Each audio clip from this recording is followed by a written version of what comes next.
भारत माता की, भारत माता की, वंदे वंदे।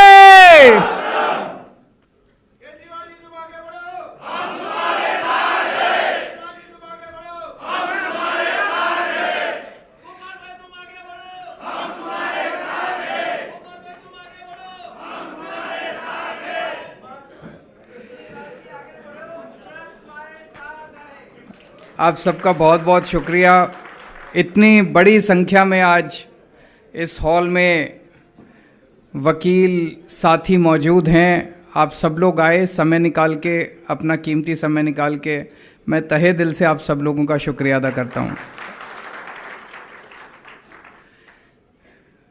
वकील बहुत पावरफुल होते हैं, बहुत शक्तिशाली होते हैं, और सारे वकील अगर इकट्ठे हो जाएं और ठान लें तो किसी भी पार्टी को जिता सकते हैं और किसी भी पार्टी को हरा सकते हैं। ये मैं अनुभव से बोल रहा हूँ। जब हम अपना पहला चुनाव लड़े थे दिल्ली में, तो कुछ ऐसा संयोग बना कि भारतीय जनता पार्टी ने दिल्ली में किरण बेदी को अपना सीएम कैंडिडेट डिक्लेयर कर दिया। किरण बेदी से वकीलों का कोई पुराना लफड़ा था। कोई कभी किरण बेदी जी पुलिस में थी, कोई कभी वकीलों के प्रोटेस्ट पे उन्होंने लाठीचार्ज वगैरह कराया था कई साल पहले। तो तब से वकील उसको अपने मन में लेके बैठे थे कि इनको सबक सिखाएंगे। तो जब बीजेपी ने डिक्लेयर किया किरण बेदी जी को अपना सीएम कैंडिडेट, तो सारी अलग अलग बार के लोग मुझसे मिलने के लिए आए। उन्होंने कहा सर हम आपको सपोर्ट करेंगे, हम इनको हराएंगे। और सारे वकील इकट्ठे हो गए दिल्ली के, और उन्होंने अपनी टीम्स बनाई, जाके डोर टू डोर प्रचार किया। और किरण बेदी जी खुद, उनकी सीएम कैंडिडेट भी हमारे एक छोटे से नेता से हार गई। तो आज अब 2 महीने के बाद चुनाव है। मैं लीपापोती नहीं करूंगा, सीधे बोलूंगा मैं आप लोगों का समर्थन मांगने के लिए आया हूं, आप लोगों से सहायता मांगने के लिए आया हूं। अगर गुजरात के सारे वकील इकट्ठे हो जाएं, वकील जो है उनका वर्ड ऑफ माउथ जो है वो बड़ा स्ट्रांग होता है। जो बोलते हैं, आपस में बोलते हैं, 10 लोगों से बात करते हैं दिन में, इतने सारे क्लाइंट्स आते हैं, सबसे बात करते हैं, वो वर्ड ऑफ माउथ बड़ा स्ट्रांग होता है। अगर सारे वकील इकट्ठे हो जाएं, सारे वकील साथ दें, तो 27 साल का भाजपा का शासन खत्म हो सकता है और गुजरात के अंदर भी एक ईमानदार आम आदमी पार्टी की सरकार आ सकती है। आप पूछेंगे आपको वोट क्यों दें? मैं आपको एक्सप्लेन करूंगा कि आपको आम आदमी पार्टी को वोट क्यों देना चाहिए। सबसे पहले तो वकीलों के लिए दिल्ली में हमने क्या किया। दिल्ली में हमारी सरकार आने के बाद वकीलों के साथ हमारी सीरीज ऑफ मीटिंग्स हुई। अभी तक मैं ये समझता था कि दिल्ली के अंदर हमने वकीलों के लिए जो किया वो सबसे बेस्ट किया। अभी अभी मुझे पता चला शायद केरला वाले हमसे 2 कदम आगे निकल गए हैं। मेरे को केरला की स्कीम के बारे में पता नहीं था। एक तो हमने, वकीलों की डिमांड थी कि उनके चेंबर की बिजली फ्री की जाए। हमने वकीलों के चेंबर की बिजली फ्री कर दी। मुझे लगता है ये शायद पूरे देश में अकेला दिल्ली है जहाँ पे वकीलों के ऑफिस के जो चेंबर्स हैं, जो कोर्ट के जो चेंबर्स हैं, उनकी बिजली फ्री है। दूसरा, उनकी 2 डिमांड्स और थी। एक था लाइफ इंश्योरेंस और दूसरा था हेल्थ इंश्योरेंस। उसके लिए हमने अपने हिसाब से बहुत ही लिबरल पॉलिसी बनाई थी। 10 लाख रुपए का हमने लाइफ इंश्योरेंस करवाया, ग्रुप लाइफ इंश्योरेंस। तो जो डिमांड्स आई हैं मेरे पास, एडवोकेट प्रोटेक्शन एक्ट ज़रूर करेंगे, बिल्कुल करेंगे। कई सारे लोगों ने कहा इसलिए, और आपके साथ आप लोग बता रहे हैं कि उसका ड्राफ्ट ऑलरेडी रेडी है। उसको ड्राफ्ट को और अगर स्ट्रेंथन करने की ज़रूरत हुई उसको और स्ट्रेंथन करेंगे। और केवल मुझे लगता है कानून पास करने से नहीं होगा, उस कानून को पुलिस मशीनरी के साथ भी स्ट्रेंथन करना पड़ेगा। तो जो भी व्यवस्था बनाने की ज़रूरत है ये दुर्भाग्यपूर्ण है कि वकीलों के ऊपर और डॉक्टर्स के ऊपर काफ़ी अटैक होते हैं। जब भी कोई उनसे सेटिस्फाई नहीं होता तो उनके ऊपर अटैक होते हैं। इसको बंद होना चाहिए, ये पूरी की पूरी प्रथा बंद होनी चाहिए। तो एडवोकेट्स के प्रोटेक्शन के लिए कानून लाया जाएगा और पूरी व्यवस्था बनाई जाएगी। एक है, नए एडवोकेट्स को 5-5 हज़ार रुपये मिलना चाहिए।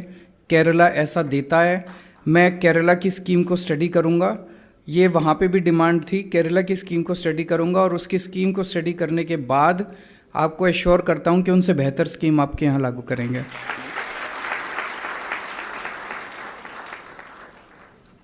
एक अरविंद ठाकुर जी ने कहा कि चेम्बर्स की कमी है, चेम्बर्स और बनने चाहिए, लोग बाहर बैठते हैं। ज़रूर और चेम्बर्स बनाएंगे।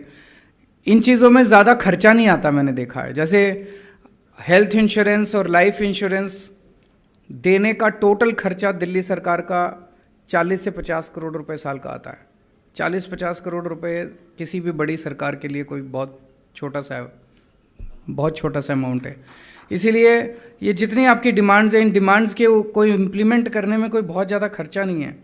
एक किसी ने कहा 169 एडवोकेट्स का कुछ मामला वो अटका हुआ है, आपके पक्ष में निर्णय लेंगे हम लोग। लेडीज़ अपने बच्चों को छोड़ के आती हैं, मैडम ने बोला था कि तो उनके लिए क्रैश, उनके लिए सुविधाएं होनी चाहिए। ऐसी सुविधाएं करेंगे कि आपको पसंद आएगी। ऐसा नहीं होगा कि लीपापोती करेंगे। हम जो भी करते हैं दिल से करते हैं, फिर हम इम्प्लीमेंट करते हैं। हमारी खासियत यही है कि जो करते हैं उसका इम्प्लीमेंटेशन लास्ट तक हम इम्प्लीमेंटेशन को देखते हैं। एक डिमांड है सबकी कि 10 साल पूरे होने पे ऑटोमेटिक नोटरी का वो मिलना चाहिए। ज़रूर करेंगे, बिल्कुल करेंगे।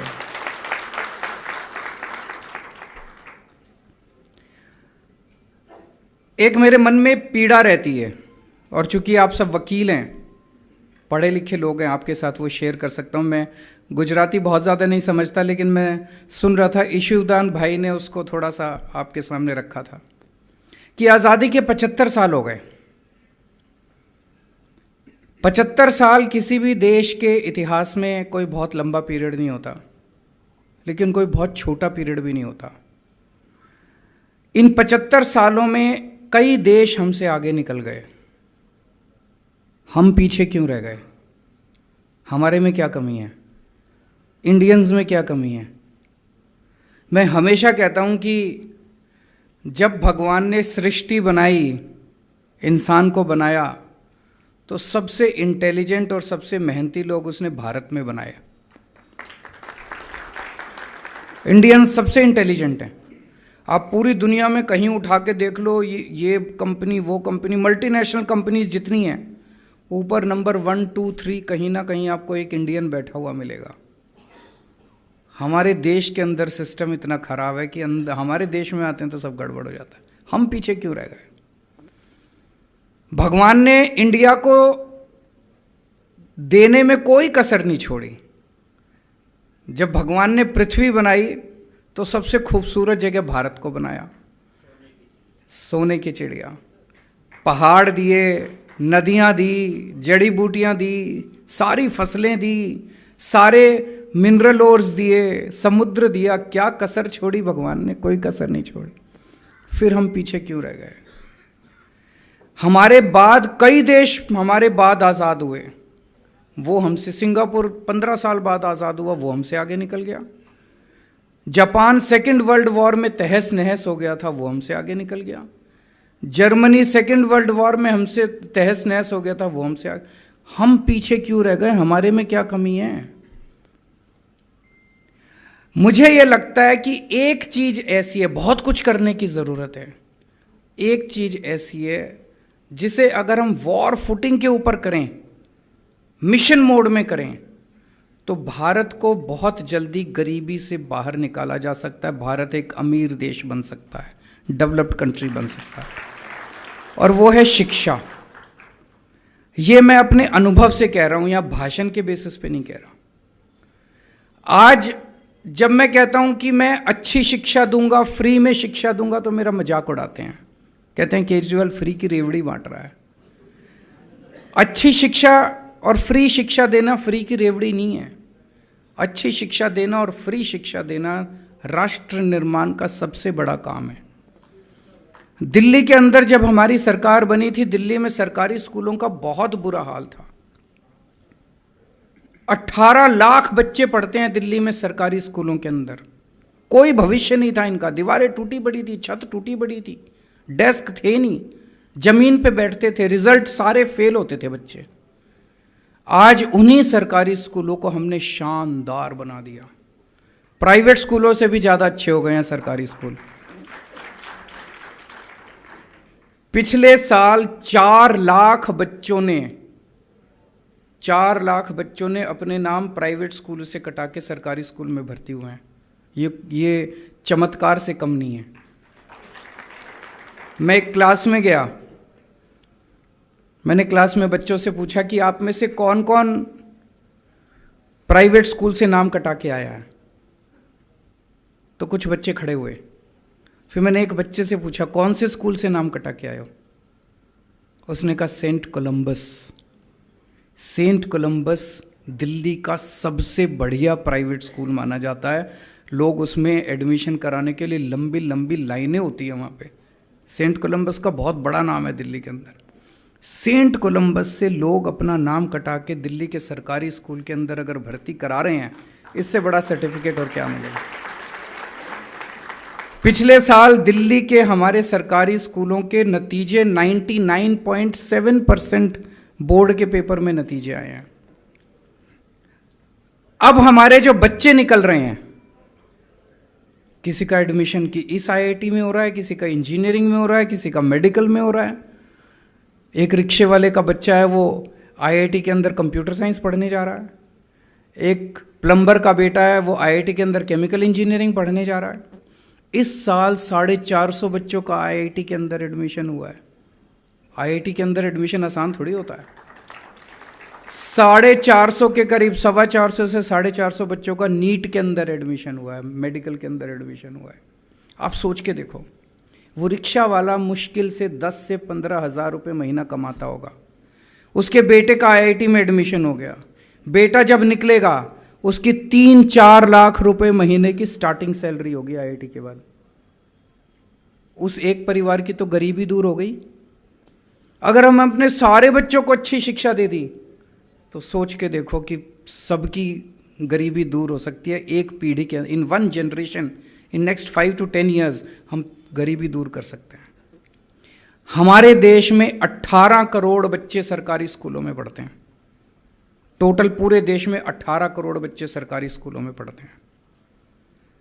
आज एक ट्रेंड चल पड़ा है पूरे देश के अंदर, जो बड़ा खतरनाक ट्रेंड है। एक के बाद एक सरकारें जो हैं सरकारी स्कूल बंद करती जा रही हैं, सरकारी स्कूल बंद करती जा रही हैं। आपने अगर सरकारी स्कूल बंद कर दिए, एक गरीब आदमी अपने बच्चों को कहाँ भेजेगा? उसके पास तो पैसे नहीं है, वो अगर प्राइवेट स्कूल में भेज नहीं सकता। ये 18 करोड़ बच्चे जिन स्कूलों में पढ़ते हैं आज, उनकी भी कबाड़ खाने से अच्छी हालत नहीं है, फिर भी भेजते हैं, मजबूरी में भेजते हैं। वो भी अगर आप बंद कर दोगे, 18 करोड़ बच्चे अनपढ़ रह जाएंगे हमारे देश के अंदर। कहाँ का विश्व गुरु, कहाँ का नंबर 1?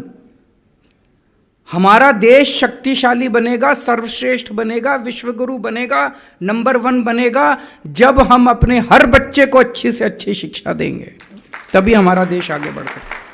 और दिल्ली में 5 साल में अगर हो सकता है, मुझे लगता है पूरे देश में भी 5 साल के अंदर हो सकता है। ये कोई बड़ी बात नहीं है। अगर हम सारे लग जाएं, सारी सरकारें मिलकर लग जाएं तो हो सकता है।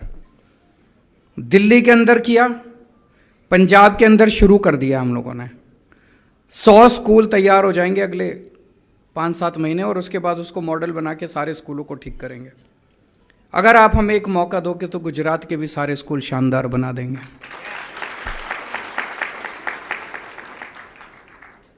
मैं जानता हूं यहां जितने लोग बैठे हैं वो सक्षम हैं, उनके पास उतना पैसा, आपके सबके बच्चे प्राइवेट स्कूलों में पढ़ते होंगे। प्राइवेट स्कूलों को भी ठीक करेंगे। उन्होंने भी गुंडागर्दी मचा रखी है दिल्ली में, उनको फीस नहीं बढ़ाने दी हमने।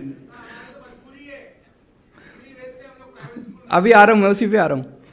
प्राइवेट स्कूलों ने भी गुंडागर्दी मचा रखी है दिल्ली में। बड़ा इंटरेस्टिंग हुआ, हमने प्राइवेट स्कूलों का, आते ही हमारी सरकार ने सारे प्राइवेट स्कूलों का ऑडिट करवाया, फाइनेंशियल ऑडिट। प्राइवेट स्कूलों की कानून है, प्राइवेट स्कूल एक तरह से ट्रस्ट होता है। Private school can not earn profit and they can not save money. आपसे जो फीस लेते हैं वो फीस बच्चे की पढ़ाई पे खर्च होनी चाहिए, वो उसको सेव नहीं कर सकते। ऑडिट में निकल के आया कुछ स्कूलों का 50 करोड़ का एफडी बना रखा है, 40 करोड़ का एफडी बना रखा है, 30-30 करोड़ का एफडी बना रखा है। और यहां ज्यादा होगा, यहां तो 27 साल की सरकार है। 30-30, 40-40, और वो सबसे नामी स्कूल, दिल्ली के सबसे बड़े स्कूल, उनके एफडी तुड़वा के हमने बच्चों की फीस वापस कराई, लोगों के बैंक अकाउंट में पैसे। भारत के इतिहास में पहली बार हुआ होगा कि स्कूलों ने फीस वापस की। स्कूल तो फीस लेते हैं, स्कूलों ने फीस वापस की। और उसके बाद हमने कानून बना दिया कि सरकार की मर्जी के बिना कोई स्कूल फीस नहीं बढ़ाएगा। 2-4 को छोड़ के 7 साल से किसी की फीस नहीं बढ़ी अभी तक दिल्ली के प्राइवेट स्कूलों में। तो पहली चीज तो ये, प्राइवेट स्कूलों को डिसिप्लिन करेंगे, ठीक करेंगे, किसी को नाजायज फीस नहीं बढ़ाने देंगे, सबका ऑडिट कराएंगे। दूसरी चीज, मैं आपको एश्योर करता हूं 5 साल में गुजरात के सरकारी स्कूल इतने अच्छे कर देंगे, यहां बैठे हुए 70 से 80% लोग अपने बच्चों के नाम प्राइवेट से कटा के सरकारी स्कूलों में भर्ती कराएंगे। दूसरी इंपॉर्टेंट चीज है हेल्थ और एजुकेशन, ये सबसे इंपॉर्टेंट है। आज इतना महंगा हो गया इलाज कराना, इतना महंगा हो गया इलाज कराना कि आपको छोटी सी बीमारी हो जाए, डॉक्टर के पास चले जाओ, 3-4 हज़ार रुपये से कम का तो बिल आता ही नहीं है। और भगवान ना करे अगर बड़ी बीमारी हो जाए तो 8-10 लाख रुपए का बिल आ जाता है किसी भी सामान्य से हॉस्पिटल के अंदर। आदमी तो लुट जाता है, तनख्वाह है नहीं, तनख्वाह बढ़ नहीं रही है। दिल्ली में हमने सबका इलाज, चाहे गरीब हो चाहे अमीर हो, 2 करोड़ लोग दिल्ली में रहते हैं, सबका इलाज हमने, सारा इलाज मुफ्त कर दिया। कितना भी खर्चा है, अगर आपको छोटा सा बुखार है, मोहल्ला क्लिनिक बना दिए गली गली के अंदर। आप मोहल्ला क्लिनिक में जाइए, डॉक्टर फ्री, टेस्ट फ्री, इलाज फ्री, और शानदार मोहल्ला क्लिनिक है। ऐसा मोहल्ला क्लिनिक तो एक तरह से सरकारी डिस्पेंसरी हुई। लेकिन ग्रेटर कैलाश जो दिल्ली की सबसे पॉश कॉलोनी है, वहाँ पे 2 मोहल्ला क्लिनिक हैं। एक बार मैं सड़क से गुजर रहा था, सड़क से गुजरते हुए अगर मुख्यमंत्री कह के जाए ना कि आज मैं देखने आऊँगा, तो सब कुछ ठीक हो जाता है, फिर उस विज़िट का कोई फ़ायदा नहीं है। मैं सड़क से गुजर रहा था, मैं गाड़ी रोकी, मैं एक मोहल्ला क्लिनिक में घुस गया। वहाँ पे इतने संभ्रांत और इतने अमीर घरों की महिलाएं उस मोहल्ला क्लिनिक में इलाज कराने आई हुई थी। मैंने उनसे पूछा, उन्होंने कहा जी डॉक्टर बड़ा अच्छा है और सारा इलाज मुफ्त होता है, सब कुछ, सारे टेस्ट मुफ्त होते हैं, सारी दवाइयाँ मुफ्त मिलती हैं, सारा इलाज मुफ्त होता है वहाँ से। और अगर आपको कोई बहुत बड़ी बीमारी हो जाए, भगवान ना करे 10 लाख, 20 लाख, 30 लाख का खर्चा आए, वो भी सारा दिल्ली सरकार देती है, सारा इलाज मुफ्त। और सरकारी अस्पतालों को हमने प्राइवेट से भी ज़्यादा अच्छा कर दिया। तो मुझे लगता है कि ये सरकार की जिम्मेदारी है, इसको फ्री की रेवड़ी नहीं कहना चाहिए। शिक्षा और स्वास्थ्य, अच्छी शिक्षा, इंग्लैंड के अंदर सबका इलाज मुफ्त है, सबका इलाज मुफ्त है। 37 कंट्रीज हैं जहां पे शिक्षा, हर बच्चे को मुफ्त शिक्षा मिलती है। अमेरिका में हर बच्चे के लिए मुफ्त शिक्षा का इंतजाम है, इंग्लैंड के अंदर है, जापान के अंदर है। वो लोग अमीर हैं इसलिए शिक्षा मुफ्त नहीं है, उन्होंने अपने बच्चों को मुफ्त शिक्षा दी इसलिए वो अमीर बने। हम भी अगर अपने बच्चों को अच्छी शिक्षा देंगे तो अमीर बनेंगे। ऐसे ही ढेरों देश ऐसे हैं जो अपने सारे नागरिकों को फ्री स्वास्थ्य सेवाएं देते हैं। दिल्ली में दी, गुजरात के भी 6.5 करोड़ लोगों के लिए हम मुफ्त स्वास्थ्य सेवाओं का इंतजाम करेंगे। आपके लिए सरकारी अस्पताल, गांव-गांव के अंदर मोहल्ला क्लिनिक, शहर के अंदर, कॉलोनी के अंदर मोहल्ला क्लिनिक बनाएंगे। आप कहेंगे पैसा कहाँ से आएगा? पैसे की कमी नहीं है। ये जो हवा बनाते हैं ना, हवा बनाते हैं, लोन लेते हैं, घाटा हो गया, फलाना हो गया, ढिमका हो गया, पैसे नहीं है सरकार के, बहुत पैसे हैं। इनको अपने लिए हवाई जहाज खरीदना हो तो पैसे हैं, इनको अपने लिए बंगला बनाना हो तो पैसे हैं, गाड़ी बड़ी लेनी हो तो पैसे हैं, जनता कुछ भी मांग ले तो पैसे नहीं है। हैं जी?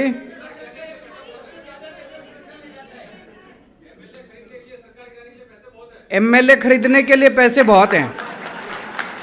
बिल्कुल सही कहा। अभी दिल्ली में इन्होंने हमारी सरकार गिराने की कोशिश की। हमारे 9 एमएलए 12 एमएलए के पास संपर्क किया उन्होंने, हर एक को 20-20 करोड़ रुपए ऑफर किए। इनका टारगेट था 40 एमएलए का। हर एक को बोल रहे थे कि 2-3 और ले आओ, 40 एमएलए करने हैं। तो एक एक एमएलए को 20-20 करोड़ ऑफर कर रहे थे। 40 एमएलए का टारगेट था, तो 800 करोड़ का तो इंतजाम इन्होंने कर रखा था दिल्ली में। कहां से आया ये पैसा? किसका पैसा है ये? आप ही का तो पैसा है। तो जब आप कहते हो कि हमें सुविधाएं चाहिए, तो कहते हैं पैसा नहीं है।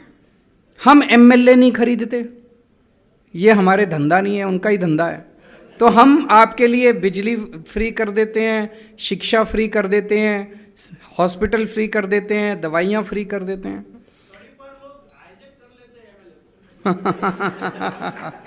तो भ्रष्टाचार खत्म करेंगे। भ्रष्टाचार खत्म करने से इतना पैसा बचेगा, इतना पैसा बचेगा। और भ्रष्टाचार, आज एक ही पार्टी है पूरे देश के अंदर जो कट्टर ईमानदार पार्टी है।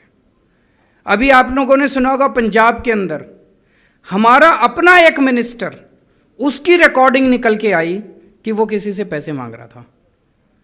भगवंत मान ने आप देखा ना ताव, उसने उसको सीधे जेल भेज दिया, हमारे अपने मिनिस्टर को। ये कभी अपने वालों पे कोई एक्शन नहीं लेते, दूसरे वालों पे सीबीआई ईडी कराते हैं। हमने पहले अपने वाले को भेजा कि हम भ्रष्टाचार बर्दाश्त नहीं करते, हमारा भी कोई भ्रष्टाचार करेगा तो उसको जेल भेजेंगे। आज दिल्ली के अंदर और पंजाब के अंदर किसी भी सरकारी दफ्तर के अंदर कोई भी काम बिना पैसे के होता है। आपको चाहे लाइसेंस बनवाना है, आपको चाहे राशन कार्ड बनवाना है, आपको बिजली का कनेक्शन लेना है, आपको पानी का कनेक्शन लेना है, आपको पेंशन लगवानी है, कोई भी काम कराना है, आपको कोई किसी को रिश्वत देने की ज़रूरत नहीं है, बिना पैसे के काम होता है। तो भ्रष्टाचार मुक्त शासन देंगे, बहुत पैसा बचेगा। अभी 3.5 लाख करोड़ का कर्जा है गुजरात के अंदर। 5 साल दे दो, इन 5 साल में। पहले दिल्ली पे भी बहुत कर्जा था। आज पिछले साल की सीएजी की रिपोर्ट आई है, उस रिपोर्ट में लिखा है कि दिल्ली पे अब एक भी पैसे का कर्जा नहीं है और दिल्ली का बजट नफे में आ रहा है, पॉजिटिव बजट आ रहा है। ये फायदा है पढ़ा लिखा आईआईटी के इंजीनियर को सीएम बनाने का।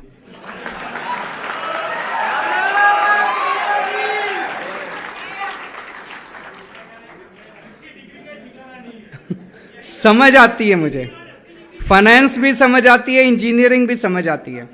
तो भ्रष्टाचार आपका बहुत बहुत शुक्रिया sir, thank you so much, आपका आशीर्वाद रहे। 27 साल आपने इनको दिए, मैं इनकी बुराई नहीं करूंगा, लेकिन 27 साल बहुत होते हैं। इन्होंने जो अब करना था वो कर दिया। अब अगले 5 साल में तो वो वही रिपीट होगा जो ये कर रहे हैं। कोई कुछ नया नहीं करने वाले, कुछ नया नहीं करने वाले। एक मौका हमें भी दे दो।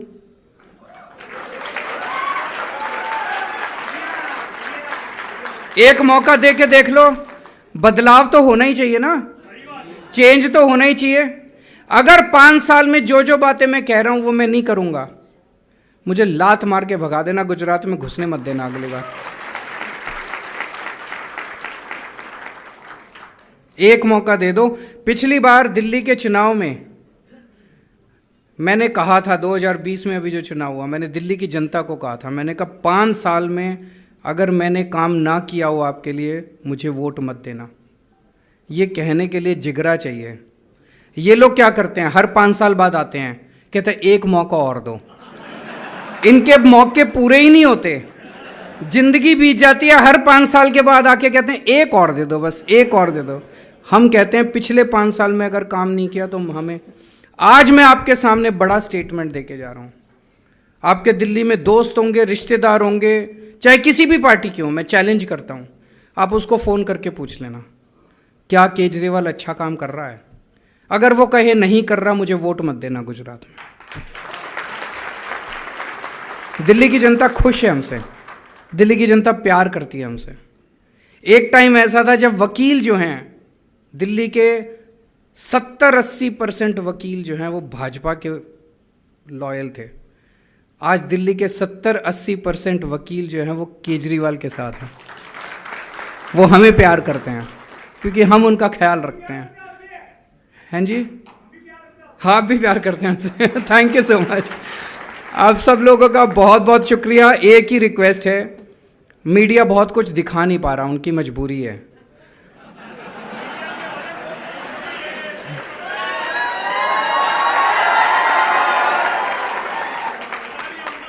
उनको कहा गया है कि केजरीवाल का कुछ नहीं दिखाना, आम आदमी पार्टी का कुछ नहीं दिखाना, राहुल गांधी आए तो दिखाना है। कुछ जुगलबंदी चल रही है दोनों में। मैं बोल के गया कि अगर हमारी सरकार बनी तो हम बिजली मुफ्त देंगे, हम ये करेंगे।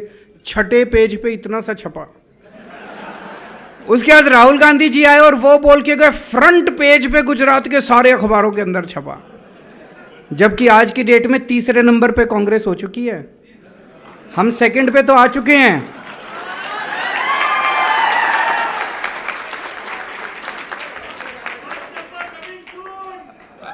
अभी आज की डेट में जो सर्वे आ रहे हैं, हम ऑलरेडी सेकंड पे आ चुके हैं। 2 महीने हैं चुनाव के, फर्स्ट पे आएंगे और बम्पर आएंगे फर्स्ट के ऊपर।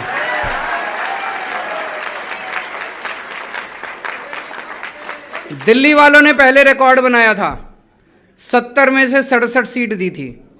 फिर पंजाब ने रिकॉर्ड बनाया, 117 में से 92 सीट्स दी थी। अब गुजरात दोनों का रिकॉर्ड तोड़ने वाला है। भारत माता की।